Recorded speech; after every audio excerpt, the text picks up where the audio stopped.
अच्छे और बुरे कर्म को पहचाना न तो किसी संत के बस की बात है और न ही किसी ज्ञानी के बस की बात है। साधारण इंसान तो इसको जानता ही नहीं है। हर संत, महात्मा, ज्ञानी और साधारण मनुष्य अपने निहित स्वार्थ के लिए बुरे कर्म को ही अपनी इच्छा अनुसार अच्छा बना लेता है। जिस प्रकार कारण गुरुवार द्रोणाचार्य और कृपाचार्य ने अपने बुरे कर्म को और दुर्योधन के नमक के बदले अच्छे कर्म में बदलने की कोशिश की थी। बुरे कर्म वो कर्म होते हैं जिनको करने बाद भय लगता है और रात को नींद नहीं आती है। उन कर्मों को करने के बाद आपको नकली आनंद की अनुभूति तो अवश्य होती है, लेकिन मन में भय रहता है। अच्छे कर्म वो होते हैं जिनको करने के बाद आपको न तो भय लगता है और रात को चैन और आनंद की नींद आती है। बुरे और अच्छे कर्मों का फैसला दो प्रकार से होता है। एक तो सरकार और समाज फैसला करता है और दूसरा भगवान फैसला करता है। जो फैसला समाज और सरकार करती है वो तो गलत भी हो सकता है, पर जो फैसला भगवान करता है वो कभी गलत नहीं होता है।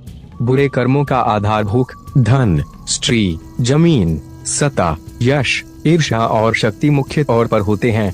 इस सब की प्राप्ति लिए मनुष्य बुरे और अच्छे कर्म करता है। अगर आप भूख से तड़प रहे हैं तो आपको पेट भरने के लिए बुरे या अच्छे कर्म करने होंगे। अगर आपने किसी का भोजन छीना और खा लिया तो बुरा कर्म हो जाएगा।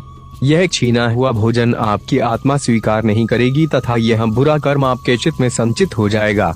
आप बुरे कर्म करके धन कमाते हो, जैसे आपने किसी का अपहरण किया, चोरी की, रिश्वत ली या डकैती डाली। ऐसा धन आपके बुरे कर्मों की श्रेणी में चला जाएगा। ऐसे धन से आपकी आत्मा डर जाएगी और हमेशा डर लगता रहेगा। सबसे ज्यादा बुरे कर्म तो स्त्री को लेकर ही होते हैं, क्योंकि स्त्री की आत्मा का संबंध तो सीधे सीधे आपके कर्म के साथ होता है। इसी प्रकार हम जमीन और जायदाद को लेकर बुरे कर्म करते हैं। दूसरे के मकान पर और जमीन को कब्जा कर लेते हैं। इसके कारण जो आत्मा की बद दुआ लगती है वो भी बुरे कर्म के खाते में चली जाती है। इसी प्रकार सत्ता प्राप्ति के लिए हम जघन्य बुरे कर्म करते हैं।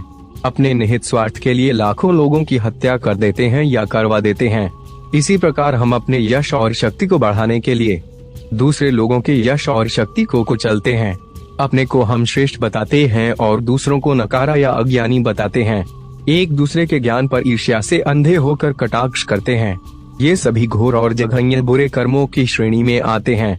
बुरे और अच्छे कर्म का निर्धारण करने के लिए आप महीने में सिर्फ एक बार ध्यान में, योग में, साधना में मरने की कल्पना करो कि मैं मर रहा हूँ। जब आपको लगेगा कि मैं मर रहा हूँ और मेरे प्राण निकलने वाले हैं, तो उस समय आपके एक महीने के सभी बुरे कर्म और अच्छे कर्म आपके पास आ जाएंगे और आपकी चारपाई के चारों तरफ घेरा बना लेंगे। आपको चिल्ला चिल्ला कर बताएंगे कि क्या क्या बुरा कर्म किया है आपने इस महीने में, और मौत के वक्त आप बुरी तरह से उन बुरे और जघन्य कर्मों के डर से भयभीत हो जाएंगे। आपको मरने से डर लगेगा। इसी प्रकार आपके सभी अच्छे कर्म भी आपके चारों तरफ खड़े होंगे और बोल रहे होंगे, जाओ खुश होकर मरो, आपने दुनिया के लिए अच्छे कर्म किए हैं। आपको स्वर्ग मिलेगा और चैन से मृत्यु को प्राप्त करोगे।